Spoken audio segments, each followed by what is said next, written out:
Et puis donc j'ai eu à peu près 3/4 d'heure pour vous exposer ce sur quoi je travaille depuis maintenant de nombreuses années. Un des aspects de ma carrière, c'est que j'étais membre du CSA dans les années 90, donc je m'occupais des vieux médias. J'ai énormément écrit sur la télé. Et quand mon mandat s'est terminé, à l'époque, on se posait la question de... Il y avait ces réseaux, enfin, il y avait plutôt Internet, c'était la messagerie, donc une communication avec transnationale. Mais à l'époque, c'était vraiment pas encore un média de masse. Et on s'inquiétait, on se demandait comment on allait réguler tout ça. Et puis, quand j'ai terminé mon mandat, j'ai participé à de nombreux groupes de réflexion sur alors, le nouveau média, Internet.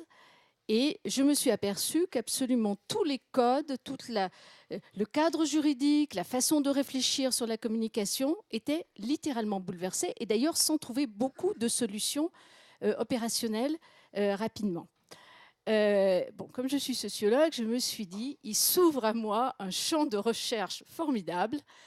Je prends. Et donc, depuis maintenant presque 18 ans, j'investigue, j'arpente ce monde, cette nouvelle culture, en l'apprenant par des tas de biais différents, et en particulier par le biais aussi de la jeunesse. Parce que finalement, je vais commencer mon exposé, je dirais, en fait, Internet, c'est quelque chose qui a été produit par les vieilles générations, les baby boomers, et dont les jeunes se sont emparés et auxquels les jeunes lui ont donné son sens. Mais en fait, au départ, Internet, c'est le legs des vieilles générations aux nouvelles générations. Voilà, donc c'est déjà ce que je pose en premier lieu. Ensuite, ce monde-là, dans mon livre, je l'examine effectivement. Qui a inventé ça? Qui a pu réfléchir, qui a pu concevoir à partir des découvertes en matière scientifique et technologique, les théories de la communication de l'après-guerre. Donc, a priori, c'était d'ailleurs plutôt les militaires, le Pentagone qui s'intéressait à ça, parce qu'on était à la période de la guerre froide.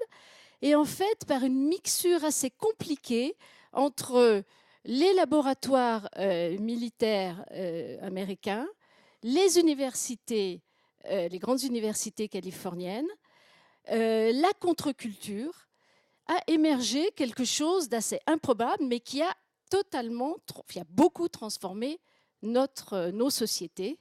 Je ne sais pas si vous vous souvenez comment on vivait avant Internet, mais finalement, c'était presque un autre monde.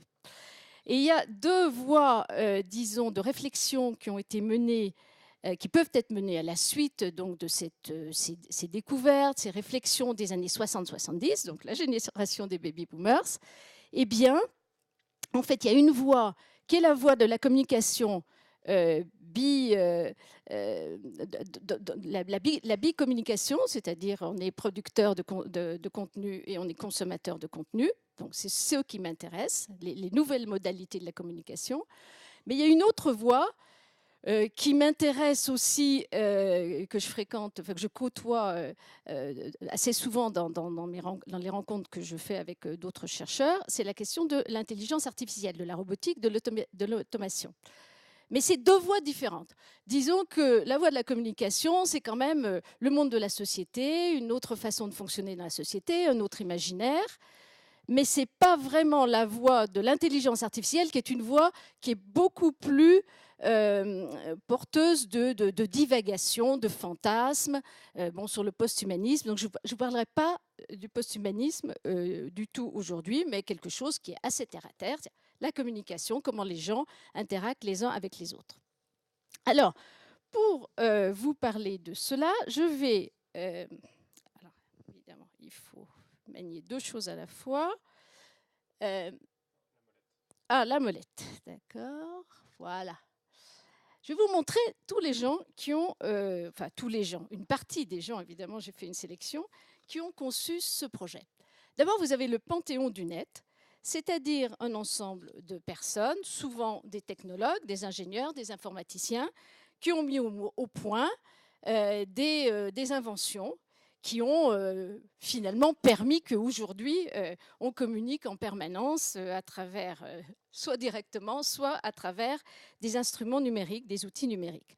Donc il y a Douglas Engelbart, qui d'ailleurs a dirigé un moment le grand laboratoire de recherche américain de l'armée américaine, en Californie, qui a mis au point l'ordinateur personnel et notamment avec les interfaces, qui a conçu la communication d'ordinateur à ordinateur avec les interfaces, la création d'une souris, les capacités d'archivage, etc.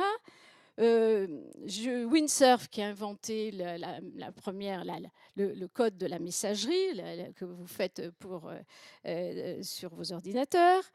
Howard Rheingold, qui a été quelqu'un qui a pensé les fameuses communautés virtuelles, qui disait qu'on allait avoir finalement des relations avec les individus beaucoup plus riches parce qu'on allait à travers les réseaux, pouvoir rencontrer des gens avec qui on a des vraies affinités, des vrais goûts en commun, et donc ce serait mieux que les communautés réelles.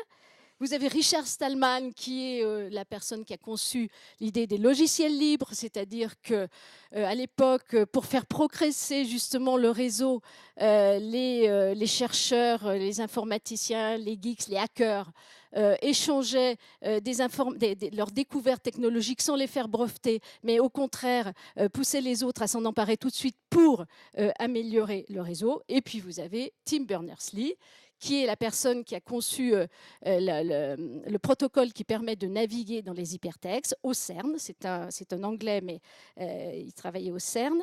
Et d'ailleurs, pourquoi j'ai écrit le modèle californien, c'est qu'en 2014, j'ai participé à un sommet qui s'appelle Futur en scène à Paris, et il y avait Tim Berners-Lee.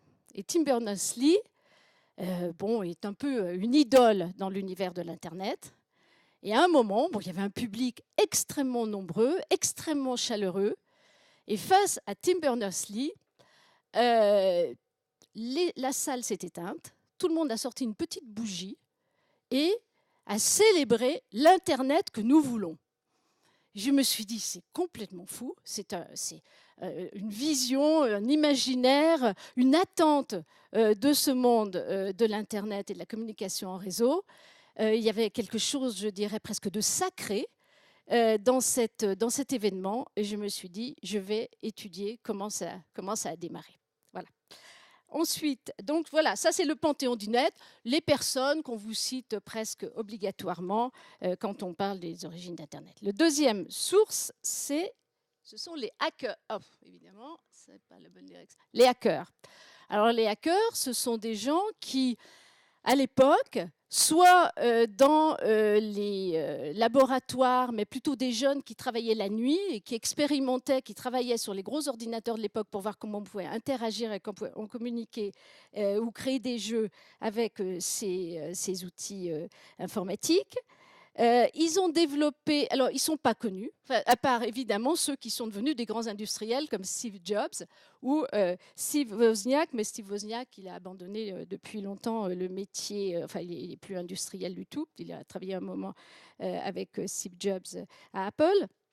Et donc ce sont des gens peu connus, mais qui ont à l'arrache fait de l'expérimentation et qui ont développé une vision, parce qu'en fait derrière tout ça, Internet, c'est évidemment de la technologie, c'est évidemment des avancées scientifiques, en progrès tout le temps, mais c'est aussi une vision du monde. Et c'est ça que je voulais mettre en avant. Alors les hackers ont participé à la mise en œuvre de cette vision du monde, et notamment, un des points importants du hacker, c'est qu'ils ont, outre la liberté de communication, etc., dont je vous parlais après, ils ont développé une vision du rapport au travail.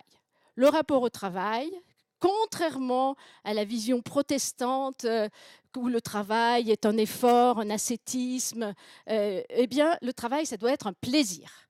Et donc, c'est un des points importants de la culture de la Silicon Valley. Le travail, c'est un plaisir, c'est une source d'épanouissement, c'est une source de réalisation personnelle. Et il y a d'innombrables écrits des hackers sur la question de l'ordinateur comme finalement un instrument qui rend heureux.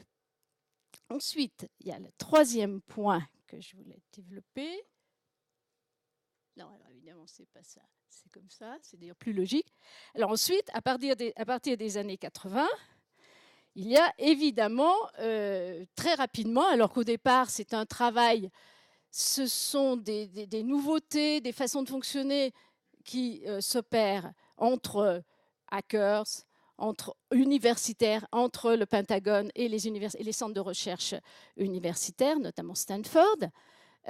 Évidemment, rapidement, on est en Californie, on est aux États-Unis, ça devient du business. Et à partir des années 80, vous avez des entreprises, au départ des startups, avec du capital risque, qui développent ces inventions comme des activités, des sources de communication et de consommation, et donc des activités marchandes. Alors, le point important, les industriels du net, bon, bon, évidemment, il y a les créateurs de Google, il y a Steve Jobs et Bill Gates, Mark Zuckerberg, dont je vais dire un petit mot tout à l'heure, Jeff Bezos, c'est Amazon, Jimmy Wales, c'est Wikipédia, bon, Elon Musk, c'est la Tesla. Et donc, en fait, tous ces gens sont projetés, ont saisi cet imaginaire qui avait macéré finalement dans un univers à la fois contre-culturel et d'innovation technologique. Quand je dis contre-culturel, c'est que, en fait, une partie de ces gens, les hackers notamment, mais même et les inventeurs, dont la première slide que je vous ai montrée, avaient participé plus ou moins au mouvement contre-culturel des années 60-70. Alors, le mouvement contre-culturel, il y a une dimension politique. C'était évidemment contre la guerre au Vietnam, contre le pouvoir central américain, contre le Pentagone, etc., en fait, contre la société, contre la politique américaine. Mais il y avait aussi une autre dimension, qui était une dimension plus créative, plus artistique, qui est le mouvement des hippies. Et en fait, Internet a plus été inspiré par l'histoire des hippies, qui avait une vision du monde, et notamment, alors proche de la nature, donc complètement assez éloigné de la technologie, et pourtant les hippies qui, à la fin des années 60 et au début des années 70, sont partis vivre à la campagne pendant quelques années. Ça n'a pas duré très longtemps parce qu'évidemment, ils ont été minés par les désaccords, la pauvreté, la drogue, mais qui pendant un certain nombre d'années, eux se sont passionnés bizarrement, les hippies, donc avec une dimension eux-mêmes artistique ou de projection dans une vision complètement utopique ou imaginaire de la société. Eh bien, ils ont été passionnés par la communication en réseau, ce qui est bizarre. Parmi les premières conférences entre d'ordinateur à ordinateur, vous avez des gens qui venaient du monde hippie. Et la plupart, finalement, les créateurs, c'est pour ça que je vous dis, c'est les années 70, les baby boomers, qui ont conçu quelque chose, parce qu'ils étaient aussi inspirés, presque tous, ont baigné dans cette culture hippie, soit qu'ils étaient vraiment participants du mouvement, soit qu'il y avait une atmosphère auquel on ne pouvait pas résister. Alors, en fait, ce que j'aurais dû... Vous voyez, j'ai mis un chiffre. Je suis étonnée que personne ne m'a encore demandé ce que vous voulez. Chaque chiffre, si vous voyez bien, c'est l'année de leur naissance. C'est tout ça pour argumenter le fait que c'est vraiment une génération. Alors, et même une génération... si on prend les premiers, je vais quand même revenir à ma première slide. Voilà. Bon, là, c'est vraiment la génération des années 60. Vous voyez pas bien, sauf Tim Berners-Lee qui est plus jeune, mais c'est des gens qui sont nés, qui avaient 20 ans dans les années 60, qui sont nés juste avant la guerre ou dans l'après-guerre. Ensuite, les hackers, c'est pareil. D'ailleurs, la plupart, un certain nombre d'entre eux sont encore actifs. Il y a Steve Jobs est décédé, mais là, beaucoup sont encore actifs comme hackers, comme conseillers dans des associations. C'est un univers très militant. Et puis, alors les industriels, c'est la même chose. Ils sont nés, ils sont jeunes encore. C'est encore un monde de gens qui sont dans la cinquantaine. Sauf Mark Zuckerberg qui lui est dans la trentaine. Donc vous voyez, c'est quand même récent. Les gens qui ont lancé tout ça, c'est pas une vieille histoire. c'est une sorte d'enchaînement des générations. La génération qui a eu 20 ans, les 60-70, qui était dans ce mouvement, qui était passionné d'informatique ou qui était passionné de contre-culture. Et ensuite, c'est devenu de l'économie marchande. J'avance. Et alors, il y a le dernier. Voilà. La dernière slide. Voilà. Alors, The Playboy of the Western World. Je ne sais pas si vous connaissez la pièce d'un auteur irlandais qui s'appelle Synge. Et The Playboy of the Western World, c'est une fable extrêmement connue du répertoire théâtral irlandais qui se passe dans les îles d'Aran, où vous avez quelqu'un de l'extérieur qui vient raconter aux gens d'Aran qui vivent entre eux, qui sont plutôt incultes et fermés sur eux-mêmes, il vient leur raconter des histoires fantastiques. Et il arrive à leur faire croire n'importe quoi, des bonimenteurs. Bon, c'est pour ça que je mets ce terme à The Playboy of the Western World, parce qu'en fait, c'est un monde d'invention, de projection imaginaire, mais c'est aussi un monde de communicants. C'est-à-dire que ces inventions, elles ont été portées, développées par tout un ensemble de communicants que je ne sais pas si vous les connaissez, mais je suis presque sûre que vous les connaissez. À part Jeremy Rifkin, évidemment, qui est à Paris ou en France très souvent et qui a écrit plusieurs best-sellers. Mais la plupart, alors Tim O'Reilly, c'est quelqu'un qui a fait fortune dans les médias pour promouvoir finalement la culture Internet et aussi la capacité de bien savoir utiliser. Il a publié tout un ensemble de livres, d'applications, comment bien utiliser vos ordinateurs, etc. Il écrit partout, il écrit dans les journaux, il écrit dans Wired, le petit livre rouge de l'univers de l'Internet. Donc Wired a été créé en 1993 par des gens qui étaient au départ soit des hackers, soit dans le mouvement de la contre-culture, et puis ensuite comme experts, ingénieurs ou même dirigeants déjà d'entreprises. Donc, alors, Tim O'Reilly, il est très très connu, absolument personne ne le connaît en France. Jeremy Rifkin, je n'insiste pas parce que vous connaissez sans doute La fin du travail, L'âge de l'accès, La société du coût marginal zéro, c'est ces trois derniers travaux, ces derniers livres. Marc Andreessen, alors là c'est une personne très très très connue qui parce que c'est un des principaux capital risqueurs de la Silicon Valley, qui au départ est un ingénieur, un geek, qui a créé un routeur qui s'appelle Mosaic, et puis Mosaic, après tout un micmac très compliqué avec Microsoft, finalement a été vendu. Et finalement, lui, il a gagné plein d'argent dans l'opération, donc il est devenu capital risqueur. C'est lui qui a financé, entre autres, toute l'économie collaborative sur Airbnb, les Facebook. Et donc, et alors, c'est une personne, il communique, parce que ces gens-là, si vous regardez Twitter ou LinkedIn, ils ont des millions plutôt de followers. Alors, pas sur Twitter, ne peut pas faire des millions, mais Marc Andreessen, il a encore des milliers ou près d'1 million de followers. Et il raconte ce qu'il faut faire, comment il faut vivre, ce qui est important, quelles sont les entreprises qui vont se développer, quelles sont les innovations qui sont absolument formidables. Enfin, c'est un monde qui parle, les gens parlent entre eux. Alors, ils ne parlent pas entre eux à travers des journaux comme Le Monde ou le New York Times, ils parlent entre eux à travers les réseaux, et notamment Twitter. Bon, j'ai mis Jeff Weiner, parce que Jeff Weiner est le dirigeant actuel de LinkedIn. LinkedIn, que j'imagine vous connaissez bien. Si vous regardez son compte LinkedIn, il a 7 millions de gens qui le suivent et il donne tout un ensemble de conseils sur comment manager, sur comment être dans la vie.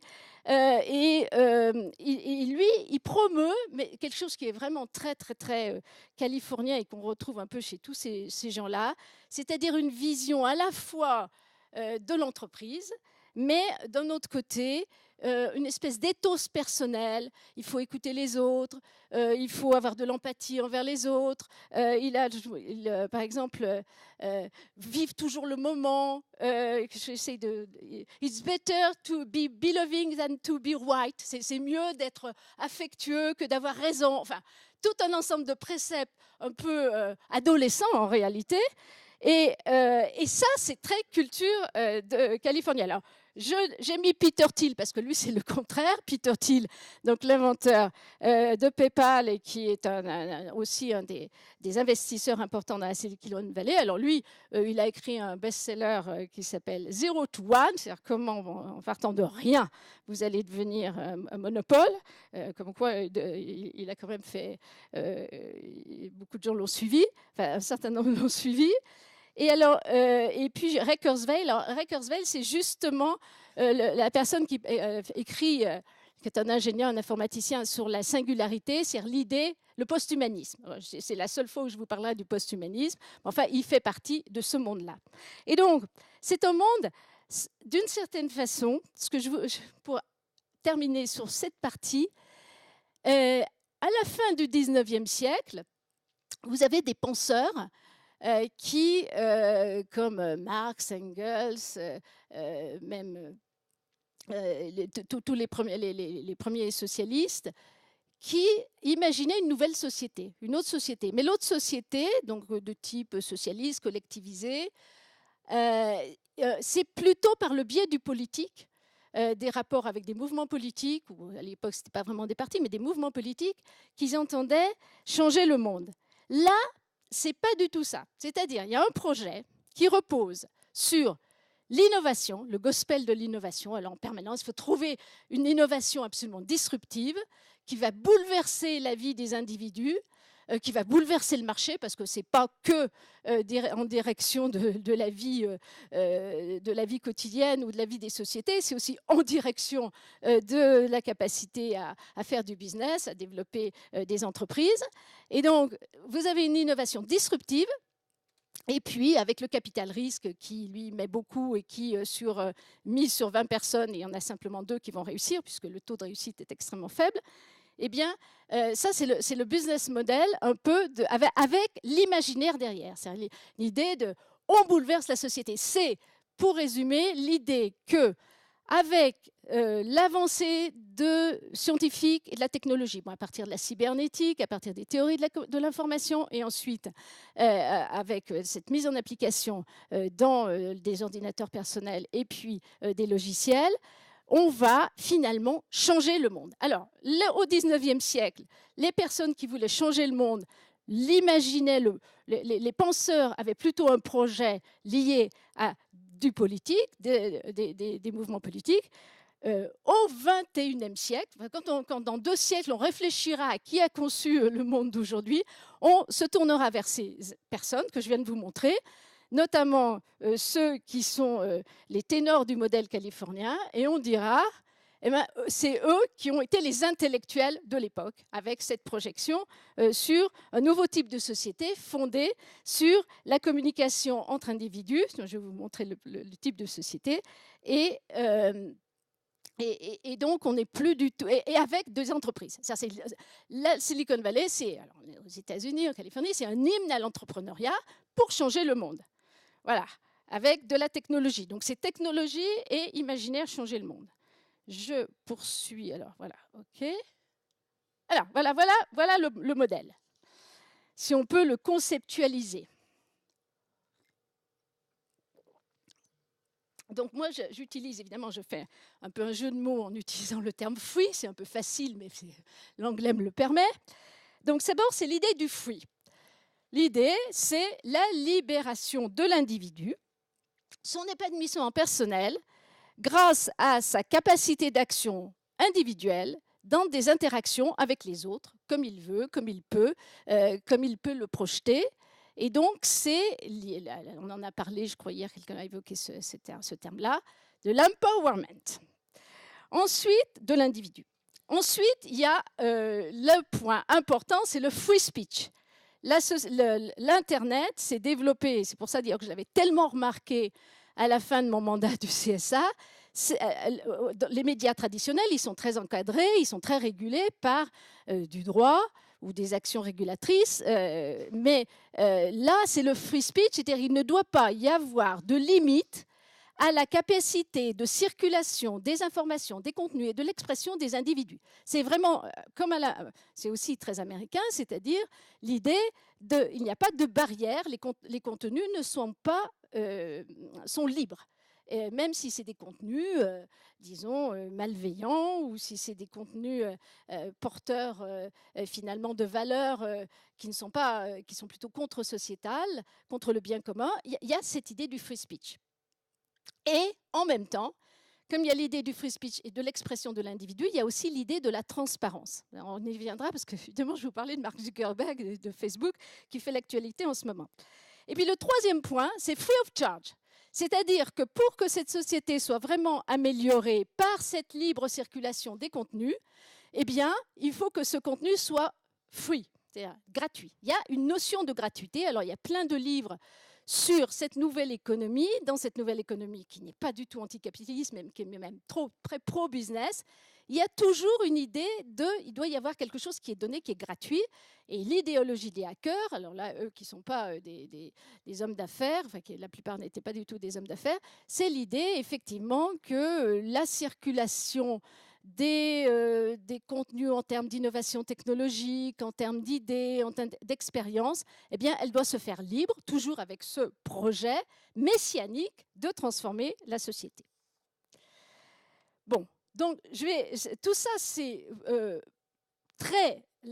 tracé à large coup de serpette, le projet qui s'est développé dans les années 70, et puis pendant un certain nombre d'années, 70-80, finalement, vous n'utilisiez pas, à moins si vous étiez déjà un geek, vous n'utilisiez pas spécialement les messageries, vous étiez encore avec les vieux médias, vous lisiez les journaux papier et vous regardiez la télévision. Mais c'est un mouvement culturel et technologique qui s'est fait assez discrètement et qui surgit dans toute son ampleur, alors comme un média de masse, au début des années 2000. C'est pour ça que j'ai eu une chance, comme sociologue, absolument incroyable. C'est-à-dire que dans les années 2000, Internet devient le média dominant, alors qu'avant, c'était la télévision.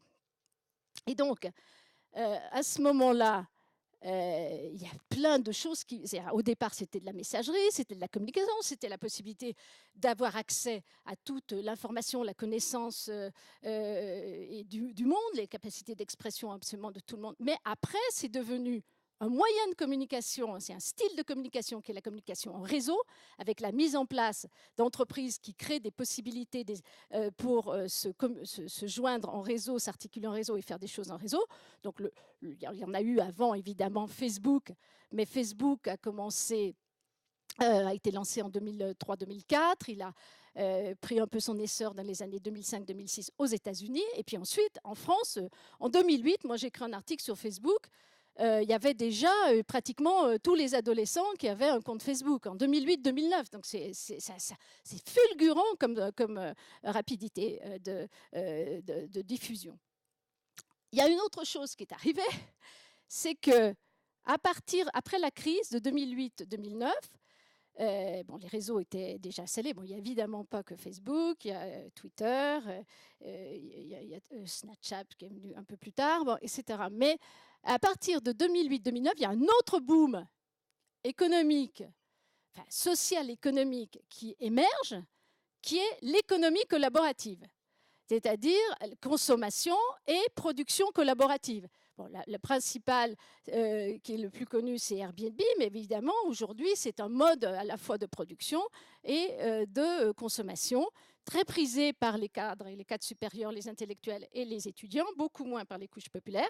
Donc, en fait, à la suite de cette invention, cette mise au point de l'Internet, il y a tout un ensemble d'innovations qui se sont développées et qui aujourd'hui transforment le mode de fonctionnement de la société et la projection qu'a la société sur elle-même. Alors, je vais passer.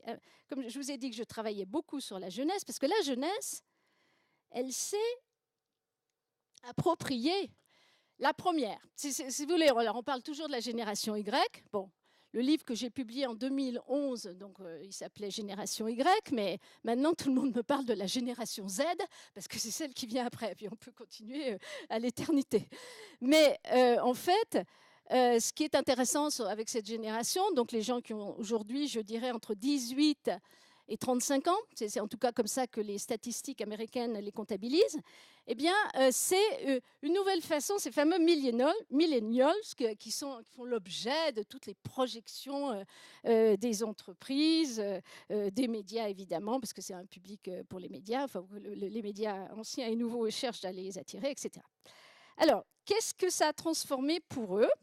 Donc, je ne sais pas si vous voyez bien mes slides. Je suis un peu frustrée parce que j'ai l'impression que vous êtes loin. Ah bon, OK. Alors, d'abord, bon, Internet, c'est évidemment le viatique du quotidien, c'est-à-dire ça prolonge et ça relaie pratiquement toutes les activités de la vie. Ce qui induit... donc, je suis assez contre l'idée, mais qui peut être discutée, c'est-à-dire que les gens sont enfermés dans cette bulle numérique. C'est plus compliqué que ça. Bon, les jeunes, vous avez toujours 10-20% des jeunes qui sont mal dans leur peau, et puis c'est l'adolescence, c'est une période particulière, et donc qui peuvent vivre dans ce monde-là. Mais là, pour la plupart des gens, et d'ailleurs plus ils vieillissent, plus c'est essentiellement d'abord un outil, un viatique du quotidien. Mais ça a transformé évidemment beaucoup le fonctionnement, c'est-à-dire on est en permanence à la recherche de l'information et de l'information immédiate, donc on est informé, on est dans ce fameux présentisme, c'est le culte du temps immédiat dont tout le monde parle. On est en permanence en train d'échanger, c'est la culture de l'échange, bon, j'y reviendrai aussi, et on est aussi dans une culture de la comparaison permanente, c'est-à-dire vous avez en permanence la possibilité de comparer tout ce que vous achetez, tout ce que vous entendez, tout ce que c'est. Ça, c'est 3 points qui sont évidemment importants. Qu'est-ce qu'ils veulent les jeunes ? Alors les jeunes aujourd'hui, évidemment, ils sont habitués à ce réseautage, donc ils sont dans une culture de la socialisation intense. Alors, dans le monde, quand vous êtes adolescent aujourd'hui, et même jeune adulte, vous êtes quand même porté, surtout si vous appartenez au monde, si vous avez fait l'université ou une grande école, vous êtes quand même poussé à beaucoup réseauter et socialiser. Mais ça, évidemment, Internet permet beaucoup plus qu'avant, précisément, cette possibilité de le faire avec ce qui va bien au-delà des cercles d'amis. Ça, c'est le premier point. Le deuxième point, c'est vraiment plutôt une culture de l'émotion, c'est-à-dire Internet, ce qui circule dans Internet, c'est beaucoup la communication Internet. Il y a évidemment du texte, mais il y a surtout des images, des graphes, des courbes. C'est une communication très synthétique et il y a énormément d'images. Et l'image, c'est un mode de communication, si vous avez lu McLuhan, qui joue beaucoup sur l'émotion, sur des pulsions archaïques. Donc le mode de communication aujourd'hui, il s'est un peu déplacé de ce qu'on appelle la logosphère à la vidéosphère. C'est par des images, mais pas que des images, pas que des images d'individus ou de paysages, mais aussi par des images qui symbolisent quelque chose de l'ordre de l'émotion. Donc une compréhension via l'émotion et via l'intuition.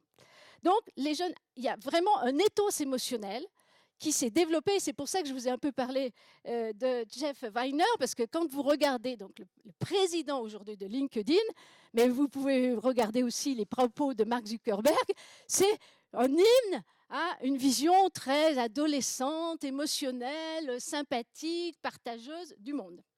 Je dirais que la génération des baby boomers a exporté une vision adolescente sur l'ensemble des individus, sur l'ensemble des sociétés modernes. On est amis, on socialise, on partage, a priori on a de la sympathie pour l'autre, on accueille l'autre même si on ne le connaît pas, c'est à la fois américain et très adolescent. Bon, donc il y a cette deuxième dimension que évidemment je devrais développer, mais je n'ai pas vraiment le temps. Le troisième point, c'est qu'en même temps, on ne peut pas dire que les jeunes et les moins jeunes aient changé tant d'aspirations dans la vie. Je dis toujours, il y a quand même des invariants que je ne cesse de constater dans les statistiques, évidemment dans mes interviews et tout ça. Les jeunes qu'ils soient d'un milieu privilégié ou pas, ils ont une projection sur ce que j'appelle la bonne vie. C'est-à-dire tout le monde veut pouvoir, à un moment ou l'autre, voilà, créer une famille, avoir des enfants, rencontrer le grand amour, ou plusieurs grands amours, consommer, être propriétaire de leur appartement. Je veux dire, quand on réfléchit bien, et peut-être la différence qu'il y a par rapport à avant, et ça c'est quand même la vision très égalitaire portée par Internet, où on communique d'égalité à égalité avec d'autres qu'on connaît parfois et qu'on ne connaît pas du tout parfois, c'est tout le monde veut avoir cette bonne vie. Il y a peu de gens qui se résignent à leur sort, c'est-à-dire qu'ils seraient dans une situation où, bon, finalement, ils n'ont pas eu de chance, ils sont nés dans un milieu. Tout le monde veut avoir une bonne vie. Il n'y a plus de résignation. Ça se dit très très bien par un auteur américain qui s'appelle Arjun Arpadurai, qui est un anthropologue, qui est né en Inde, qui a étudié en Inde et qui travaille maintenant à Harvard. En fait, même au bout de l'Inde, et je le dis d'autant plus que j'ai écrit un livre sur l'Inde il y a quelques années, même les populations les plus pauvres, savent qu'il existe un modèle de vie qui est un mode de bonne vie. Et donc, c'est un modèle sur lequel tout le monde se projette, même les plus pauvres et les plus démunis des sociétés. Et puis le quatrième point, qui est bien, d'ailleurs, qui renvoie un peu à la culture hippie, c'est les jeunes sont vraiment portés par les valeurs de l'écologie, sauver la planète, sauvegarder la nature, la culture du bio, évidemment. Je ne parle pas effectivement sur le vegan et la protection du monde animal, respecter l'empreinte carbone, disons plutôt diminuer l'empreinte carbone. Et là, dans ce modèle très écolo, il y a quelque chose qui prend bien racine, c'est l'économie collaborative. Parce que l'économie collaborative, la façon dont elle se vante, comment les playboys du Western World la vendent, c'est l'utilisation du capital existant. Donc, vous utilisez au mieux un capital existant. Donc, c'est de bonne gestion écologique du monde contemporain. Alors maintenant, il y a aussi les débats sur l'obsolescence programmée, etc. Donc, je dirais que la jeunesse d'aujourd'hui, dans son ensemble, elle est plutôt éco-responsable, mais le modèle californien lui convient à bien des égards très bien. Alors, voilà. Il y a une autre valeur qui est née dans ce mouvement-là, c'est l'idée, moi je l'appelle la réciprocité créatrice. C'est-à-dire que dans un monde, dans une société où les individus, c'est attesté par d'innombrables études, ont beaucoup moins confiance dans les corps institués, dans le gouvernement, les partis, même les grandes entreprises. Il y a par contre une grande capacité à faire des choses, c'est l'idée de l'empowerment, de faire des choses avec les autres. Et donc on a pratiquement plus confiance dans ceux qu'on va rencontrer, même si on ne les connaît pas, par le biais de ce monde des réseaux, que par rapport aux grandes institutions verticales qui aujourd'hui connaissent une chute de crédibilité et de légitimité que tout le monde connaît.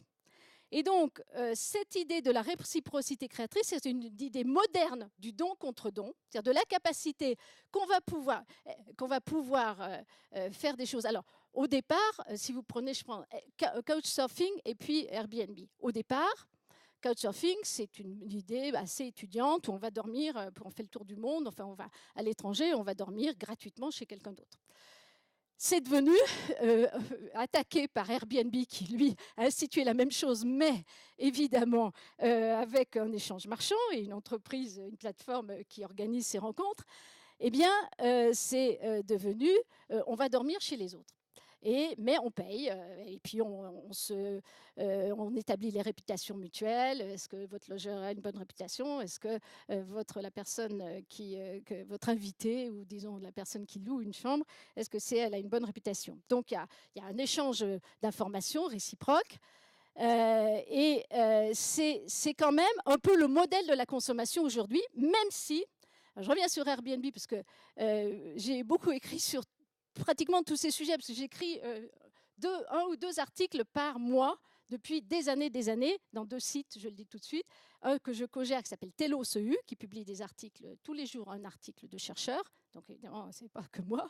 Et puis j'écris aussi beaucoup dans Slate. Donc j'écris à peu près 200 articles si on prend ces 2 choses-là. Donc j'écris. En fait, je suis un auteur du web, c'est-à-dire en permanence j'écris sur ce que je découvre et comme ça j'ai des textes, j'ai eu le temps de bien réfléchir et de bien formaliser. Bon, donc la réciprocité créatrice, c'est quand même un modèle, une espèce de noyau de base aujourd'hui, même si c'est beaucoup, ça a été capté et repris par l'économie marchande. Mais par exemple, la réciprocité créatrice, eBay, Le Bon Coin, c'est cette idée dont on s'entraide avec des gens qu'éventuellement on ne connaît pas.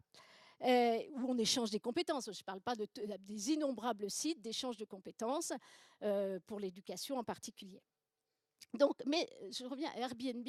Ce qui est vraiment intéressant, c'est auprès de qui ce modèle est-il si appealing, à qui plaît-il tant? Airbnb, a priori, c'est une possibilité de se loger à un coût moindre que dans un hôtel. Et en fait, bizarrement, j'ai d'innombrables études là-dessus, c'est un modèle qui plaît aux personnes diplômées, classe supérieure, urbains. Et les couches populaires sont assez réticentes à ce modèle-là, elles ont beaucoup moins confiance et elles ont moins confiance aussi pour offrir leur hébergement. Donc au total, c'est vraiment un modèle, un ethos particulier qui touche, je dirais, les élites et la sous-élite. Moi, j'ai un petit schéma, élite, sous-élite, contre-élite. Contre-élite, c'est-à-dire ceux qui, parmi l'élite, sont des contestataires de l'élite. Donc aujourd'hui, je travaille là-dessus. Élite, sous-élite, contre-élite. J'ai écrit là-dessus depuis très longtemps. Donc, c'est ce modèle, cet imaginaire, avec cette réciprocité créatrice, elle est moins diffusée auprès des couches populaires. Alors, je continue. Voilà. Bon, et cet esprit collaboratif, là, je vais aller très vite parce que je voudrais dire d'autres choses. Bon, il est vraiment, c'est ce nouvel esprit. Alors, les nouvelles générations, soit vos enfants, soit vous-même.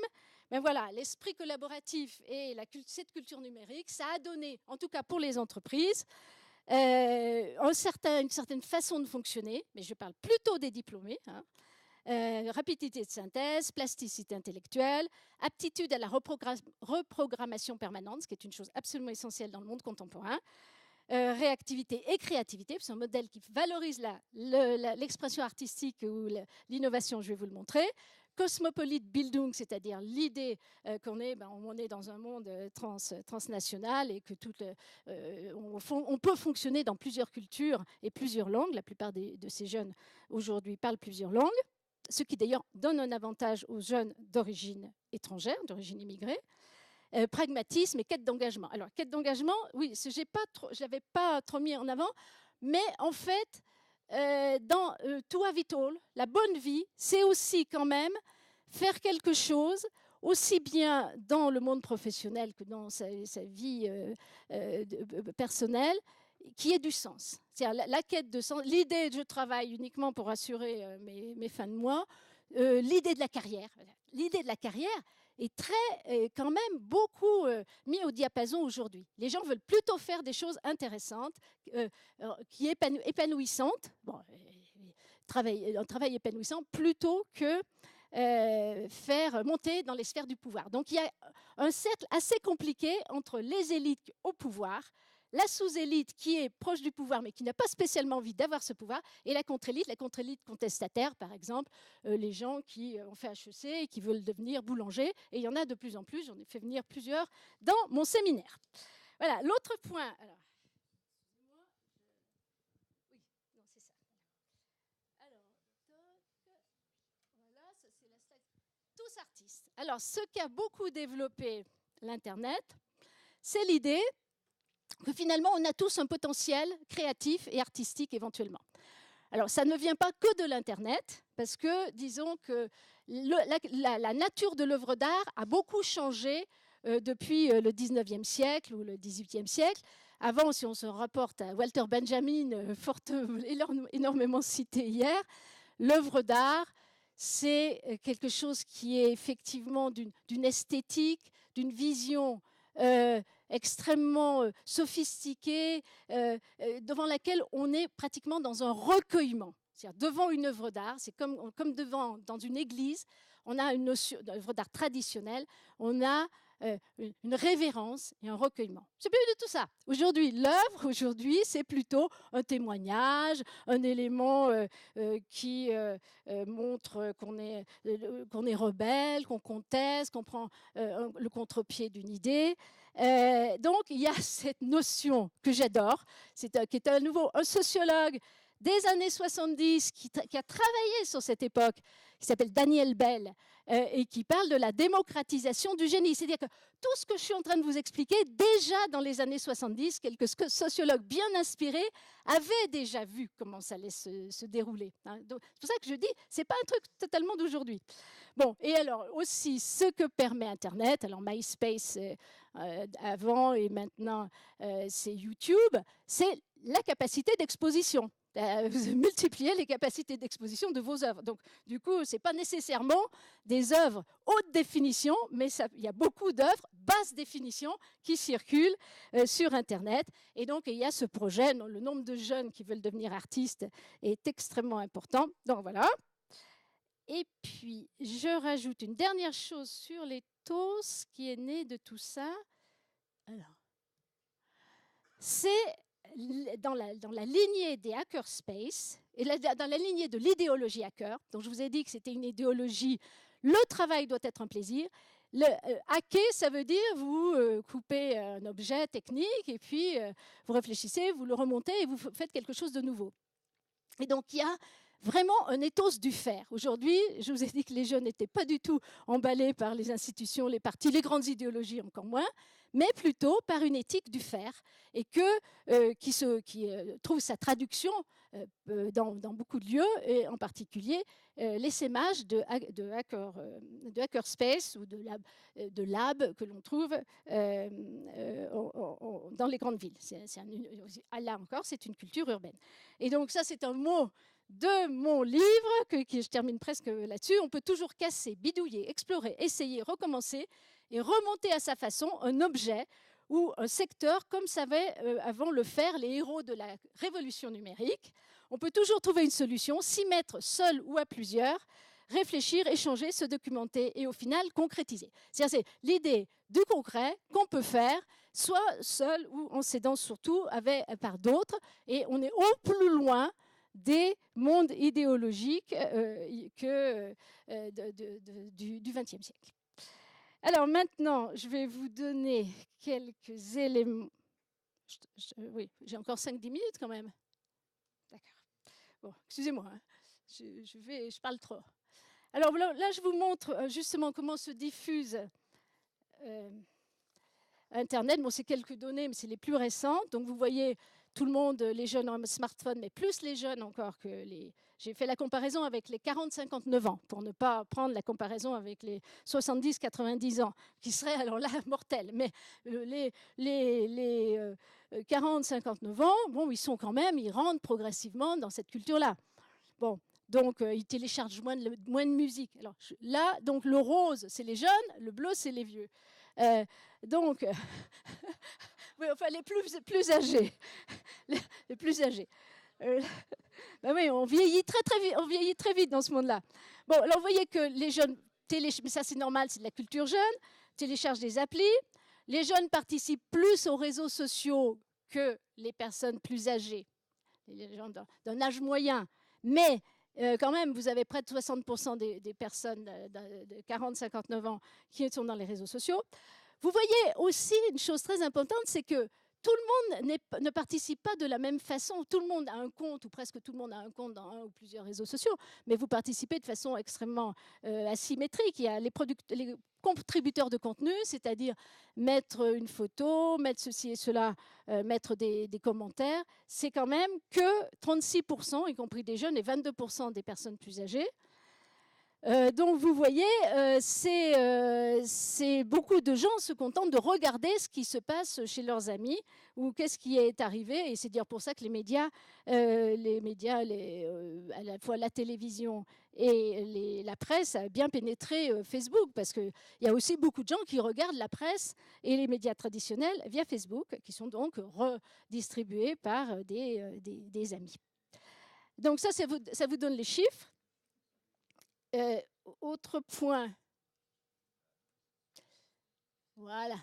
Alors, qu'est-ce que ça change à nouveau? C'est-à-dire le fait de vivre devant un écran. Bon, donc comme je l'ai dit tout à l'heure, c'est un relais, un prolongement de son quotidien, de son travail, mais ça renvoie quand même à soi. C'est-à-dire quand même, dans cette culture-là, vous avez l'élévation de la subjectivité en majuscule. C'est quand même, ça renvoie à soi. Ensuite, bon, on a chacun un petit ordinateur où vous avez tout. Vous pouvez faire de la consommation culturelle, du divertissement, de l'information, etc. et partager. Et sur la question du partage, il y a à nouveau lié aux émotions un geste qui est, je dirais presque devenu quotidien. Je vois quelque chose qui m'intéresse ou qui m'interpelle ou qui me choque ou qui me ravit. Je clique, je fais une photo et j'envoie. Et je vois, je clique, j'envoie. C'est donc la culture du partage qui est devenue une façon de fonctionner. Alors peut-être vous ne fonctionnez pas du tout comme ça, mais quand même énormément de gens fonctionnent, et notamment les jeunes, avec cette culture du je vois, je clique, j'envoie. Bon, les réseaux sociaux, c'est bien connu, ça suppose, quand vous êtes dans un réseau social, il vaut mieux pas avoir 22 amis. Bon, donc il y a la recherche de visibilité, donc la construction d'une identité numérique. Hier, on a dit que tout le monde avait plusieurs facettes d'individualité, d'identité, ce qui est tout à fait vrai. Évidemment, dans un réseau social, en général, vous mettez une seule facette et assez réduite. Mais il faut quand même avoir suffisamment de visibilité, d'expression de soi pour attirer des gens. Donc, il y a la recherche de visibilité, la recherche de notoriété, c'est-à-dire ensuite, il faut avoir un nombre d'amis suffisamment subséquent avec lesquels vous allez pouvoir échanger. Et puis, il faut avoir de la popularité. C'est le degré suprême. C'est-à-dire ce que vous dites, ce que vous mettez en ligne est retweeté, redistribué, etc. Donc, il y a plusieurs niveaux. Il faut être visible, avoir de la notoriété et ensuite de la popularité. Mais, et je reviens toujours, moi, je ne suis pas sur le monde est uniforme.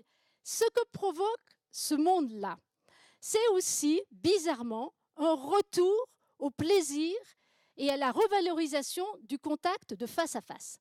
C'est-à-dire, contrairement à ce qu'on imagine, tout le monde n'aime vivre que dans les fils numériques. En fait, c'est plus compliqué.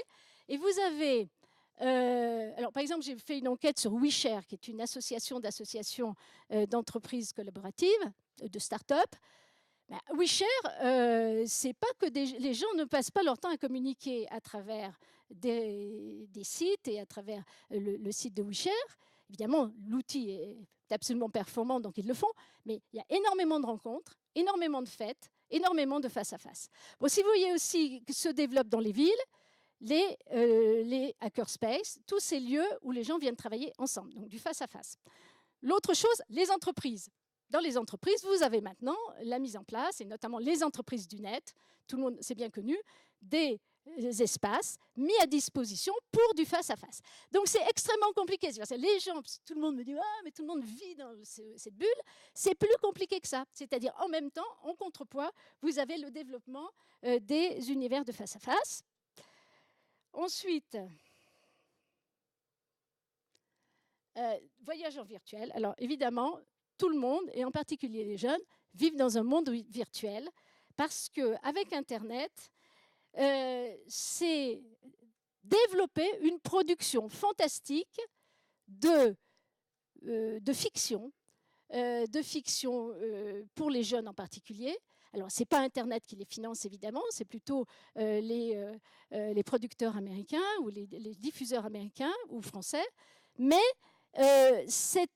toute cette production fictionnelle, grâce au net, a eu un succès absolument incroyable. C'est-à-dire qu'aujourd'hui, vous prenez un jeune, alors n'importe quel milieu, il a vu infiniment plus de fiction, et même aussi de documentaires, de séries, que n'importe quel jeune, même il y a 20 ans. Donc, c'est cet imaginaire fictionnel qui est aussi un point important, c'est-à-dire un apport de cette culture Internet, et qui fait que vous avez, notamment chez les jeunes, mais peut-être les moins jeunes, toute la construction. Il y a d'autres mondes possibles. C'est un peu né de la fonction, d'autres mondes possibles, d'autres mondes probables. Peut-être un autre monde. Ils sont placés dans tellement d'univers fictionnels, d'autres mondes. C'est souvent des univers fictionnels, soit de la science-fiction, soit ce que j'appelle la fantasy, c'est-à-dire ce que les spécialistes appellent la fantasy, c'est-à-dire comme Seigneur des Anneaux, Game of Thrones. C'est dans des fictions qui, je vous donne la définition que je trouve superbe, des œuvres qui exalte ou parodie une noblesse passée marquée par l'héroïsme et l'omniprésence du sacré, en ayant recours à un surnaturel magique qui s'appuie sur les mythes et les folklores. C'est que vous avez un certain type d'imaginaire fictionnel et qui imbibe beaucoup l'univers des jeunes et qui développe ce qu'on appelle cet univers des crédules. C'est-à-dire qu'il y a les jeunes ne pensent pas que le monde réel, il n'y a que ça. Ils imaginent qu'il y a d'autres possibilités, et notamment grâce à toutes les fictions qu'on leur montre et qui circulent sur le net. Bon, j'ai bientôt fini, dans 5 minutes. Donc, l'autre point aussi, c'est sur la recherche d'informations, et notamment les bulles de croyance. Aujourd'hui, on n'est plus dans l'époque où on ouvrait le monde et on devait savoir quelles sont toutes les nouvelles du monde qu'il faut savoir pour être un homme, un bon citoyen. Aujourd'hui, les gens, surtout les jeunes d'ailleurs, fonctionnent à travers des bulles de circulation d'informations, notamment YouTube, les petites vidéos, parce que vous avez une partie des jeunes qui sont encore dans de la culture, un peu de l'écrit, mais beaucoup de l'image et de l'information glanée sur Internet et notamment sur YouTube. Et en fait, l'information telle qu'elle est vue aujourd'hui de cette façon-là, c'est une information. Les images sont destinées à être détournées, pastichées, commentées. C'est-à-dire que vous avez une culture de l'ironie, qui a évidemment débuté un peu à Canal+, mais il y a 25 ans, mais qui s'est énormément amplifiée par la capacité de la manipulation d'images par tout le monde, et en particulier la jeunesse. Ensuite, ces images, souvent commentées ou pastichées, elles circulent de façon très rapide. Donc il y a ces phénomènes de viralité et l'enfermement, la capacité d'enfermement d'une partie de la jeunesse dans des bulles de croyance par ce mode de fonctionnement où on fait circuler entre groupes d'amis, entre niches d'amis. Et donc, vous avez facilement la construction d'un imaginaire et d'une représentation fantasmée du monde, qui est donc aussi confortée par l'univers fictionnel dont j'ai parlé tout à l'heure. Et donc, cette idée qui a été beaucoup étudiée, notamment par Gérald Bronner, qui est un sociologue éminent, sur les gens pensent que le monde réel, c'est pas ça. Il y a d'autres mondes, où certaines vérités qui sont toute la question des fake news et des contre-vérités qui circulent, ça vient de ce mouvement-là, cette capacité à s'enfermer dans des mondes imaginaires et porteurs de croyances. Alors voilà, c'est la galaxie sémantique dans laquelle nous sommes, dans laquelle on n'était pas il y a 20 ans. C'est tout un ensemble de mots, de visions. Là, je n'ai pas le temps de développer, mais voilà, c'est notre nouveau monde, notre viatique du quotidien. Alors Facebook, je vais quand même dire un mot sur Facebook, parce que Facebook est en crise aujourd'hui. C'est très intéressant de relire l'histoire de Facebook, parce que c'est au départ une création issue des Ivy League, c'est-à-dire des écoles élitistes, les grandes universités américaines, qui ensuite a été étendue aux universités moins prestigieuses, et ensuite a été étendue aux lycéens, et a été étendue à tout le monde aujourd'hui, de par le monde, puisqu'ils ont plus de 2 milliards de personnes qui ont un compte Facebook. Mais on dit, mais personne ne les regarde. En fait, aux États-Unis, il y a les Américains qui ont presque tous un compte Facebook, 80% ont un compte Facebook. Les 3/4 d'entre eux, d'après le Pew Research Center, le grand centre de recherche américain, les 3/4 des Américains regardent Facebook tous les jours. Donc vous imaginez quand même, alors ça ne veut pas dire qu'ils y passent 3 heures, mais c'est un réseau d'une puissance absolument incroyable. C'est devenu la fiche d'identité, le carnet d'adresses, l'agenda de beaucoup de gens, et là pour le tout pluriclassiste. Et donc, c'est très difficile à réguler. Et on voit bien le problème de Mark Zuckerberg. Mais ce que je trouve vraiment intéressant, c'est une culture d'ado. C'est-à-dire, qu'est-ce qu'on veut faire quand on est ado? On veut changer le monde. Mark Zuckerberg n'a cessé de dire qu'il voulait améliorer les relations entre les individus. Il est absolument comme Jeff Weiner, dont je vous ai parlé tout à l'heure, ou Don't be evil, qui est le slogan de Google. Et cette vision très gentille, très good guy du monde, ce qui n'empêche pas d'être des businessmen extrêmement violents, mais ce n'est pas incompatible. Enfin, ça cohabite en tout cas. Et donc, vous voulez changer le monde, socialiser quand vous êtes ado, et vous voulez faire la fête, s'amuser. Et donc, la culture de Facebook, c'est exactement ça.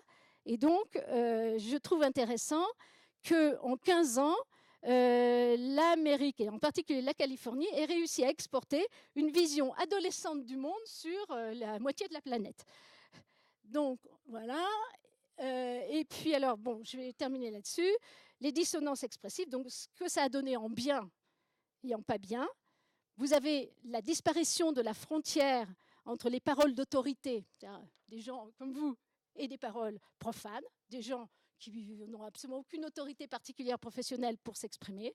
Donc vous avez plein de gens, il y a quand même une partie de la société qui s'est mise à s'exprimer, je dirais des acteurs engagés, des amateurs éclairés, des penseurs du dimanche. Donc vous avez un élargissement de la sphère délibérative. Ça, c'est absolument sûr. Mais d'un autre côté, vous avez d'un côté le développement d'une blogosphère délibérative de bon niveau, encore dans la logos, dans la connaissance, les réseaux professionnels, la blogosphère d'info où on discute de l'information. Et puis vous avez, par contre, très en négatif, le développement, le déferlement des passions, des propos partisans, des propos malveillants, de l'exaltation, des états d'âme, de l'invective. Ça aussi, la libération de la communication a donné ça. Ensuite, les dissonances cognitives. Bon, bien, écoutez, alors pour le coup, entre les jeunes, il y a vraiment des grandes différences dans l'accès à la culture et à l'information entre les filles et les garçons qui ne consomment pas les mêmes choses. Les filles consomment beaucoup la fiction, les garçons consomment beaucoup les jeux vidéo. Je donne un exemple. Et puis, vous avez des degrés de participatif très différents entre les jeunes à ces réseaux sociaux. Et notamment, j'ai fait une étude avec les apprentis d'Auteuil, des jeunes d'origine modeste et souvent en déscolarisation. Eh bien, ils sont extrêmement participatifs dans les réseaux sociaux. Plus participatifs, plus audacieux, plus ils rencontrent des gens dans le monde réel qu'ils ont contactés sur Internet. Il y a une sorte, les réseaux sociaux, pour une partie de la jeunesse très défavorisée, il y a une dimension exutoire et sortie de son enfermement. Donc ça, c'est la première chose. Les omnivores et les univores, vous avez une partie de la jeunesse qui, en termes de consommation culturelle, et dans de la consommation tout écran, ne voit le monde de la culture que par les écrans, alors qu'une partie de la jeunesse, bon, évidemment la plus diplômée, qui garde un lien avec le livre, avec le théâtre et avec les expositions. Donc il y a ce qu'on appelle les omnivores et les univores. Mais par contre, vous avez une culture qui traverse toute la jeunesse, qui est l'idée de fonctionner dans Facebook et les séries américaines qui sont très transclasses, et donc, même s'il y a des fictions qui sont plus regardées par des étudiants et d'autres plus par les couches populaires, mais au total, la culture commune, c'est Facebook, les réseaux sociaux et les séries américaines. Et je termine sur la cyberpanique. Voilà. Alors aujourd'hui, on en est là. Je vous ai montré beaucoup de facettes complexes de cette histoire qui commence dans les années 60-70. Et évidemment, aujourd'hui, tout un ensemble de débats sur les sujets de panique, en fait, de panique morale, que j'ai aussi un peu étudié. Bon, sur la question de la transparence et de la surveillance des individus via les datas, bon, je vous renvoie à la sphère Facebook. L'addiction. Je disais hier à la table, je disais que je suis absolument sûre que l'addiction aux écrans, que le nouveau modèle culturel d'éducation pour les couches dirigeantes, ce seront no screen et no sugar en même temps. Donc, les les jeunes qu'on étudie, enfin, les bébés d'aujourd'hui, et j'en ai évidemment devant les yeux, pas d'écran. Bon, après, des écrans, ils en verront par la force des choses quand ils commenceront à être dans les teenagers, ça, et on ne pourra pas leur éviter. Mais tout jeune, pas d'écran. Ensuite, évidemment, toutes les inquiétudes sur les transformations de l'attention. Bon, pour les éducateurs, la difficulté de se concentrer, le plaisir immédiat, le présentisme opposé au plaisir différé. Donc, plaisir différé qui est la culture scolaire, et l'effort opposé qui est très difficile à faire comprendre aux jeunes qui sont dans la culture des réseaux et d'Internet et qui sont plutôt portés par ce qu'on appelle le présentisme, le plaisir immédiat. Bon, tous les débats sur l'emploi. Je vous signale que Jeremy Rifkin, dont j'ai cité, avait écrit un livre, à mon avis totalement faux, mais quand même, il faut le citer, La fin du travail. Et enfin, la question vraiment politique sur le poids des GAFAM face aux États et la capacité, la très grande difficulté à réguler ces entités qui sont d'envergure planétaire. Donc je termine sur ma première réaction. Quand j'ai terminé le CSA, après avoir régulé bonnement les médias nationaux, parce que tous les grands médias sont nationaux, finalement, je me suis aperçue qu'on rentrait dans quelque chose de presque immaîtrisable, et c'est ça qui m'a intéressée. Merci.